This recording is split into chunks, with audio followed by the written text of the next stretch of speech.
प्रेम धुन के 53वें भाग में आप सभी का स्वागत है।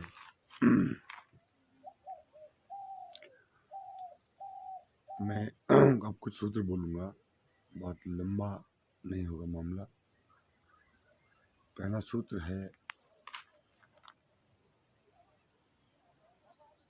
मार्ग का। इच्छा से मुक्ति कैसे हो, मन से मुक्ति कैसे हो, काम से, क्रोध से, लोभ से, मोह से, राग द्वेष, तुलना से मुक्ति कैसे हो।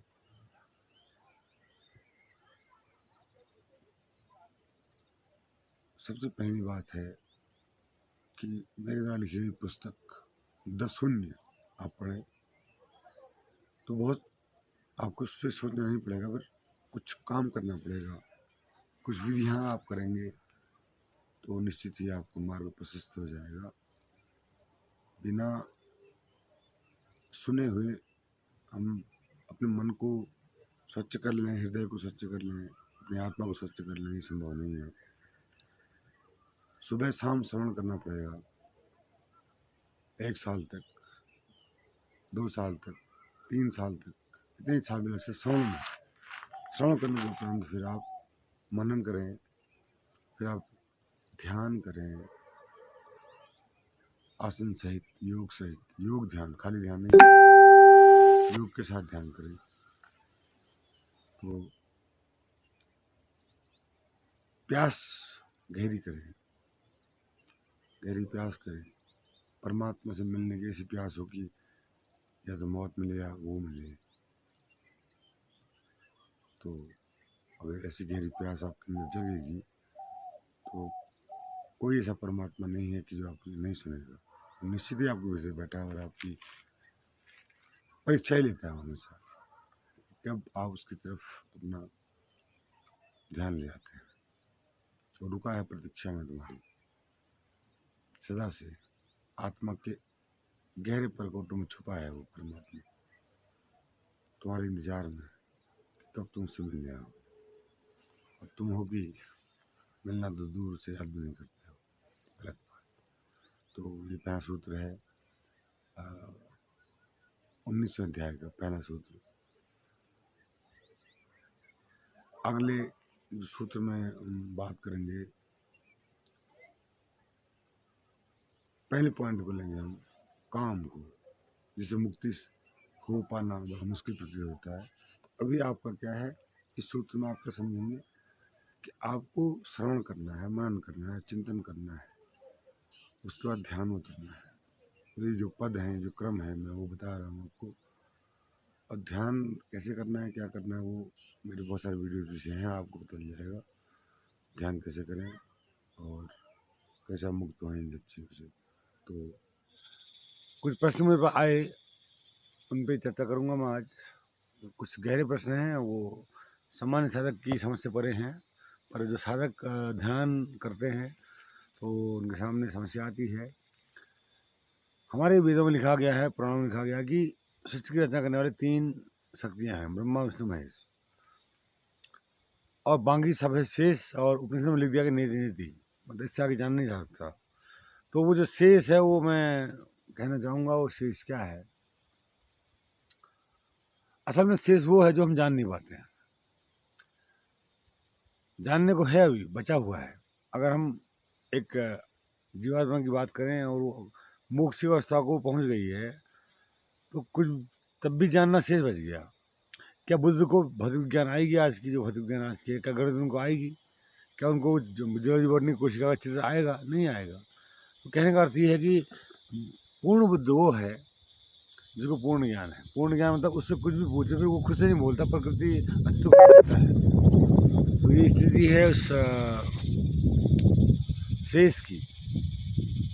तो शेष है वो ये है कि जो जागृत पुरुष हो गया पूर्ण रूप से, उसको सब कुछ पता है, उसको यही पता है, चाहे उसने पढ़ा हो ना पढ़ा हो। कबीरदास अनपढ़ थे, उसके बाद भी उनको बहुत चीज़ें पता थी। तो तुलसीदास, उनको बहुत चीज़ें पता थी। तो जब आदमी उस अवस्था में आता है जिसको हम नीति नीति कहते हैं, जब नीति नीति की अवस्था में मनुष्य पहुंच जाता है तो उस वक्त सब कुछ हमारे द्वारा कुछ नहीं होता, फिर हमारे द्वारा कुछ भी नहीं होता, एक एक एक चिन्ह का भी हम नहीं उठाते, फिर वही सब कुछ करता है और हम केवल साक्षी रह जाते हैं। हम देख पाते हैं वो क्या कर रहा है और उसमें हमारा कोई तर्क भी नहीं होता ये क्यों कर रहा है, किस लिए कर रहा है, क्या मतलब है इसका, ये भी मुद्दा नहीं होता है। मुद्दा इतना ही रह जाता है कि जब हो रहा है उसको हम देखें। अब जो हो रहा है वो हो ही रहा है, उसको रोकने का कोई उपाय नहीं है, उसको तो आप बदल नहीं सकते, उसको बदलने का कोई उपाय नहीं है। क्यों नहीं है? क्योंकि हम कुछ भी नहीं करते। मैंने पहले कई वीडियो में कहा होगा कि अगर मैं अपने आप से कहूँ कि मैं नाक हूँ, मैं मुंह हूँ, मैं माथा हूँ, मैं त्वचा हूँ, तो मैं वो नहीं हूँ। और इसका जो हर एक आदमी एक ब्रह्मांड लिए घूम रहा है, तो एक ब्रह्मांड हमारे मस्तिष्क के रूप में ब्रह्मांड है और बहुत सारे उसमें सेगमेंट हैं जो ब्रह्मांड जैसे मिलते जुलते हैं। तो हर एक मनुष्य एक ब्रह्मांड का मालिक है और उस ब्रह्मांड का मालिक होने का उसको पता नहीं है, उसको सिर्फ इंद्रियों की गुलामी पता है। इसीलिए वो आदमी परेशान घूम रहा है, तनावग्रस्त घूम रहा है। वरना तुम मालिक हो, मालिक कभी परेशान होता है? सब कुछ तुम्हें दिया गया है, रोटी रोजी कपड़ा मकान सब प्रकृति ने आपको दे रखा है, बस बाकी आपको थोड़े से काम दे रखे हैं ताकि आप खाली बैठ के करेंगे क्या। अभी जैसे मैं खाली था स्कूल से आने के बाद, तो मैं यहाँ आ गया आपसे गुफ्तगू करने के लिए। तो लेकिन सबके पास तो मसला होता नहीं है ना, उनको कहाँ जाना है, फिर वो शराब की दुकान में जाएंगे, वो कहीं पॉलिटिक्स की बात करेंगे चौराहे में खड़े होके, या फिर कहीं कुछ और कहीं कुछ और। तो सत्य ये है कि जो शेष है ब्रह्मा विष्णु महेश का अतिरिक्त वो देवता है, वो अविनाशी नहीं है, क्योंकि उनका भी नाश होगा एक दिन। लेकिन उनका जो फोर्थ डायमेंशन है टाइम, उसमें उनकी पकड़ है, टाइम की पकड़ रखते हैं। लेकिन ज़रूरी नहीं कि आप टाइम की पकड़ रखें, आपके लिए इतना ही काफ़ी है कि आप स्वयं को परमात्मा जानें, आप स्वयं को नाम से न जानें, आप स्वयं को शरीर से न जानें, आप स्वयं को जानें अपने अनुभव से। ध्यान करें, मन को कंट्रोल करें, मन को समझें सोचें उसके बारे में, तो आप मन से मुक्त हो सकते हैं। और काम से भी, क्रोध से भी, मद से भी, ईर्ष्या से भी, राग से भी, द्वेष से भी, आप सभी से मुक्त होने के लिए इस दुनिया में आए हैं। अन्यत्र आपके आने का कोई मतलब नहीं है। खाना पीना और सो जाना ये काम पशु भी करते हैं। मनुष्य हैं तो इस बात को पहचानें कि हम कौन हैं और अपने आप से पूछें, ध्यान करें और अपने आप से पूछें कि मैं कौन हूँ। तो एक दिन आपको आवाज़ मिल जाएगी कि हृदय से आवाज़ मिल जाएगी कि आप परमात्मा हो। और जिस दिन आपको ये आभास होने लगेगा तो उस दिन, जैसे मैं आज हूँ, मैं कह सकता हूँ कि आई एम गॉड, हम ब्रह्मस्मि, मैं ही परमात्मा हूँ, मैंने सृष्टि का निर्माण किया है। और कैसे किया ये भी मुझे पता है, कितने समय पहले किया ये भी मुझे पता है, कब खत्म होगी ये भी मुझे पता है। मतलब मेरे पास अब कोई ऐसा प्रश्न नहीं है जिसका उत्तर मेरे पास ना हो, हर एक प्रश्न का उत्तर है। तो यही स्थिति साधक की तब हो जाती है जब वो सब कुछ जान लेता है, जब वो स्वयं को जान लेता है तो फिर वो सब कुछ जान लेता है। तो आप प्रेम धन के जो भी दर्शक हैं और इस बात को समझें और सोचें और विचार करें। और मैं तो आपको एक सलाह दूंगा, अगर कोई नए साधक हैं तो आप उसको को सुनिए और सारी जो उनके ऑडियो हैं सब सुनिए और इस राह में चलिए, तो आपको पता चलेगा कि क्या सच है क्या झूठ है। मेरे कहने मात्र से, इस वीडियो को देखने मात्र से कुछ नहीं होगा, क्योंकि ऐसे वीडियो तो आपको हज़ारों मिल जाएंगे। कृष्ण की गीता तो हज़ारों प्रतियों में छप चुकी है, पर गीता को समझता कौन है, उसका एक सूत्र भी कौन समझता है। कबीरदास की कितनी किताबें छप चुकी हैं, पर कबीरदास का जो महत्वपूर्ण सूत्र है, जब मैं था तो हरि नहीं, अब हरि है मैं नाही, सब अंधेरा मिट गया जब दीपक देखे माही। मतलब अपने अंदर मैंने कौन सा दीपक देखा, किस दीपक की बात कर रहे हैं कबीरदास? वो दीपक आप हैं, वो दीपक तुम हो, वो दीपक तुम्हारी आत्मा है। लेकिन आप उस दीपक को नहीं जानते, आप जानते हैं किसको? जो आप बाहर आंखों से देखते हैं, कानों से सुनते हैं, वही सत्य है, पर वो सत्य नहीं है। क्यों सत्य नहीं है? क्योंकि वो एक दिन नष्ट हो जाएगा, पर आप जो हैं वो नष्ट कभी नहीं होंगे।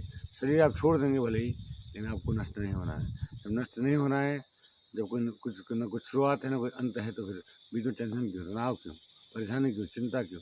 इस बात का ज्ञान हर मनुष्य को होना चाहिए, तब जाके वो कहीं खुश होगा, आनंदित होगा, तनाव मुक्त होगा। तो आज प्रेम धुन का अगला अंक आपके सामने, मैं अविनाशी अंतर हमेशा की तरह। आज नवरात्रि का 7वां दिन और 8वें दिन दुर्गा की पूजा होगी। तो आज इसलिए हमने ये साफा पहन लिया है माँ दुर्गा का, और आज हम मंदिर में जा रहे हैं। और हम मंदिर में ही हैं और फिर भी मंदिर में जा रहे हैं, क्योंकि मंदिर वो जगह है, जो शरीर है वही मन है, वही दर है, वही दरबार है। तो इसीलिए जहाँ हम जा रहे हैं वो मंदिर है। हम शरीर में रहकर उस मंदिर तक पहुँच जाएं, जो मंदिर हमारे घट के भीतर है, हमारे हृदय आकाश में है। केवल मन जो हमारे मन आकाश में है, उसको हमने हृदय आकाश तक पहुँचाना है, मध्य में आना है, संतुलन में आना है, अति में नहीं जीना है। दो छोर काम और सहस्त्रदल आकाश के बीच में मध्य स्थान वैकुंठ लोक, ब्रह्म लोक, जो भी आप कहना चाहें, वही हमें आना है, वही हमें जीना है।